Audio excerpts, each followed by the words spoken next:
Master ने निकाह कर लिया बीजेपी के साथ। मास्टर ने निकाह कर लिया बीजेपी के साथ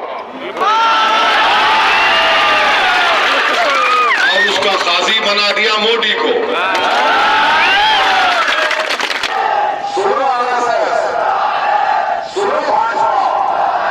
हम भारत के मुसलमान हैं, हम घुसपैठिया नहीं है, जो सऊदियां घुसपैठिया नहीं है, हम घुसपैठिया नहीं है, हम अल्लाह की मर्जी से भारतीय हैं, तुम्हारे खैरात से नहीं है, विश्व में तुम्हारे खैरात से नहीं है।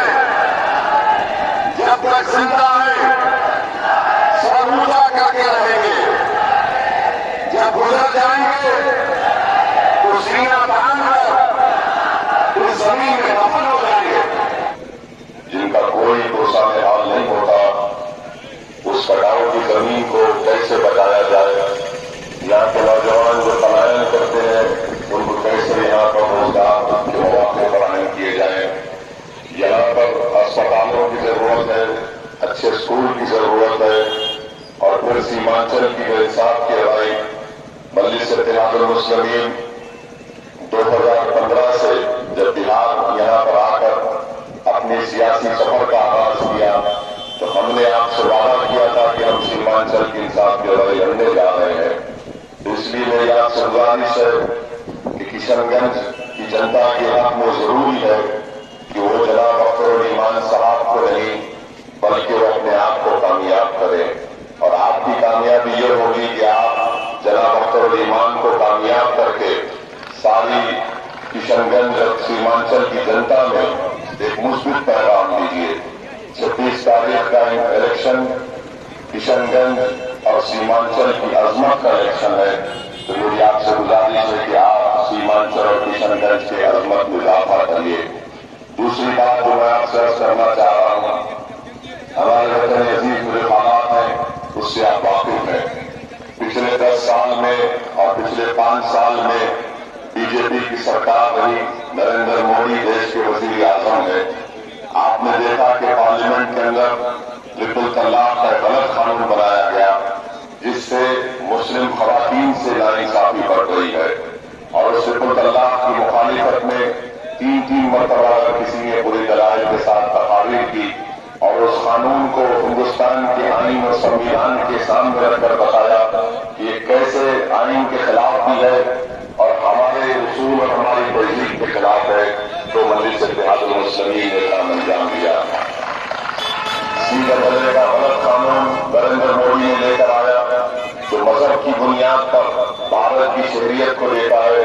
मजलिस इत्तेहादुल मुस्लिमीन ने बीजेपी और नरेंद्र मोदी के सामने, उनके 320 के सामने, हमने पार्लियामेंट में खड़े होकर उस बिल को भाग दिया और बताया कि काला कानून है। और आप जानते हैं कि आज भी बीजेपी यही चाहती है कि सीधे के साथ इंडिया में एनआरसी कराया जाए। मैं आपको डराने के लिए नहीं कह रहा हूं, मैंने पार्लियामेंट में भी खड़े होकर कहा था कि आप सीधे के कानून को, उसके रूल्स को इसलिए बनाना चाहते हैं ताकि सीमांचल की जनता को जो आप घुसपैठी कहते हैं उनको इंडिया एनआरसी के तहत परेशान करना चाहते हैं। नरेंद्र मोदी पूर्णिया में आए और वही अपनी जबान से जुमला दोहराया कि यहाँ पर घुसपैठी है। तो याद रखिए मेरी इस बात को कि अगर इंडिया एनआरसी होगा जो बीजेपी कराना चाहती है, ये सिटीजनशिप के कानून के तहत किया जाएगा। और अगर यहाँ पर किसी का नाम किसी गवर्नमेंट के दफ्तर पर एक नाम और लिस्ट लगा दी जाएगी, कोई भी जायज बदल जाकर कहेगा कि अख्तरुल ईमान के नाम पर मुझे इतराज है, तो गवर्नमेंट हुकूमत ये कहेगी, प्रशासन ये कहेगा कि अख्तरुल ईमान अब आप अपनी शहरियत को साबित करो। मेरे अजीज दोस्तों और बुजुर्गों, ये नापाक अज़ाइम बीजेपी लेकर इस मुल्क में आगे बढ़ रही है। यूनिफॉर्म सिविल कोड का मसला है। यूनिफॉर्म सिविल कोड बीजेपी ने उत्तराखंड में उसको राइज कर दिया, उसको शुरू कर दिया। वहां पर क्या है उत्तराखंड में कभी पढ़िए। और आपको एक अहम बात बता रहा हूं, जब उत्तराखंड में यकसा सिविल कोड को नाफिज किया गया था, कानून को पास किया गया था, तो कांग्रेस ने भी उसकी तारीफ की। उत्तराखंड के असेंबली में कांग्रेस ने यूनिफॉर्म सिविल कोड की तारीफ की थी। अब आप यहां पर यकसा सिविल कोड जो उत्तराखंड में नाफिज हुआ, उसमें यह बताया गया कि आपको अगर किसी मुसलमान को शादी करना है तो निकाह से नहीं हो सकता शादी। और मुसलमान की शादी निकाह से होगी या किसी और तरीके से होगी, बताइए आप। निकाह से होगी ना, काजी साहब होंगे, खुद में निकाह होगा, गवाह होगी, और फिर निकाह का एक और क्या है सोचा कि दुल्हन को महर देना होता। अब वहां पर महर भी नहीं दी जा सकती। स्पेशल मैरिज एक्ट में शादी करने का कानून बन गया उत्तराखंड में, और कांग्रेस पार्टी उत्तराखंड में बीजेपी के साथ उस यकसा सिविल कोड की बिल की तारीफ की है। अब आप अंदाजा लगा लीजिए कि कौन बीजी है, कौन आपका दोस्त है, कौन आपका दुश्मन है। यकसा सिविल कोड का मतलब यह है कि भारत के आईन में जो हमारे को यह अख्तियार दिया गया, बुनियादी हक, फंडामेंटल राइट दिया गया कि अपने मजहब पर चले, नरेंद्र मोदी पूरे देश में यकसा सिविल कोड को नाफिज करना चाहते हैं। इससे नुकसान किसको होगा? किसकी मजहबी तशक्कुस को खराब कर दिया जाएगा, किसकी शनाख्त को खत्म कर दिया जाएगा। इसीलिए आपको ये सोचना पड़ेगा कि अक्सर ईमान इंशाअल्लाह ताला जीत कर जाएगा। तो आपके सामने कांग्रेस का उम्मीदवार है जो पिछले 5 साल से नाकाम और निकम्मा साबित हुआ है। दूसरी तरफ मासूम मुजाहिद है। क्या ये उठकर बिल की तारीफ करेगा या मुखालिफत करेगा? आप फैसला करो। तारीफ करेगा या मुखालिफत करेगा? तारीफ करेगा, क्योंकि मासूम को यकसा सिविल कोड से निकाह से मतलब नहीं है। मासूम ने निकाह कर लिया बीजेपी के साथ,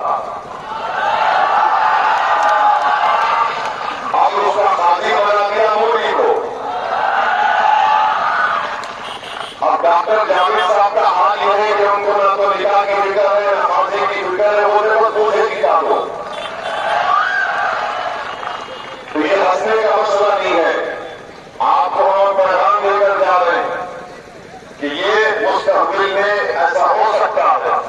अब बात घुसपैठी की बात नरेंद्र मोदी ने राजस्थान में अपने भाषण में कर दी कि भारत में जितने मुसलमान हैं, तो समाज किशनगंज की, सीमांचल की जनता बोलती है, अब तो पूरे भारत के मुस्लिम अकलियत से कह रहे कि घुसपैठी है। आप बताइए, आप लोग घुसपैठी है? आप लोग घुसपैठी है? बाली बात में खड़े हैं, करने की जरूरत नहीं। आप घुसपैठी है क्या? जोर से बोलिए। जब घुसपैठी नहीं है तो आप क्या करेंगे? आप घुसपैठी नहीं है तो भारत के नागरिक है, शहरी है।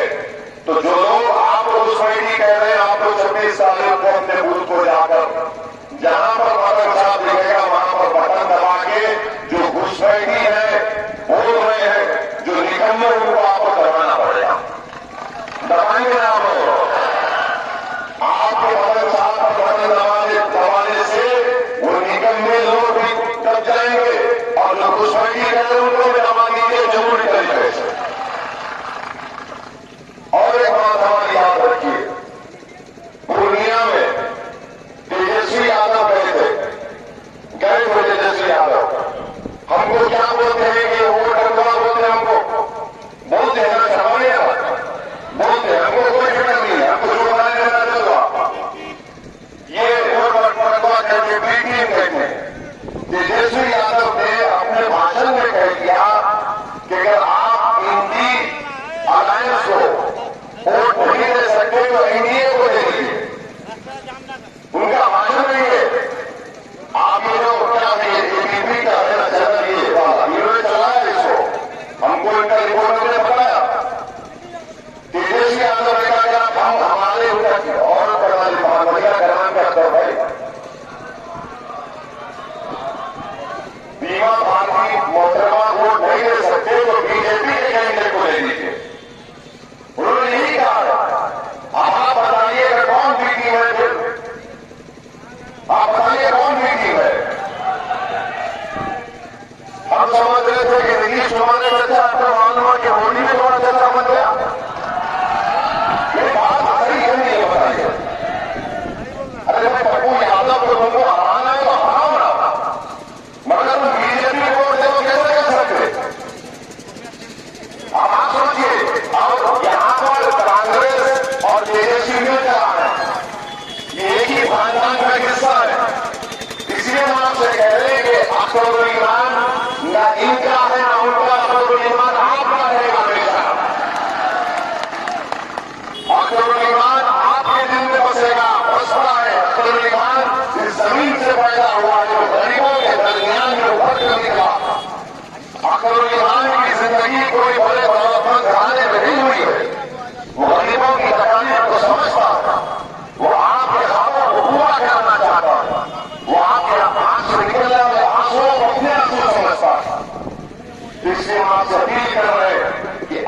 में आ जाइए, हम अक्सर होने का सर आ जाइए, मैंने करना है हमें सर नदी में चलना है, हम ये क्या बात है।